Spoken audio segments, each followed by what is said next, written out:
Patay ang 54 anyos nga driver matapos nagbunggo ang galimanew nga motorsiklo sa pickup truck sa Barangay Rizal, Pontevedra, Capiz. Ginkilalang napatay nga si Romeo Bronda Jr., residente sa Barangay Poblacion President Rojas. Sandig sa investigasyon sang Pontevedra PNP, aksidente nga nabunggoan ni Bronda ang nagaliso nga pickup nga ginamaneho ni Romel Blancaflor. Bangod sa mga pilas nga naangkon, wala makasalbar sa kamatayon ng biktima. Ginkustodiya naman sa Pontevedra PNP ang driver nga si Blancaflor, samtang nagapadayon pa ang investigasyon.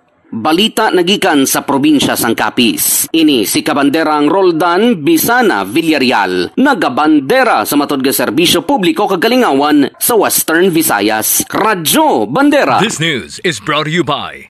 Are you experiencing body weakness? Do you have delayed wound healing? Do you feel hungry all the time? You may have diabetes. A powerful duo to help diabetic. Natural way of lowering blood sugar level. Clinica DTX 500 is a powerful duo that combines of Ampalaya extract and the sugarcane extract. Clinica DTX 500 stimulates the production of insulin, enhance conversion to energy.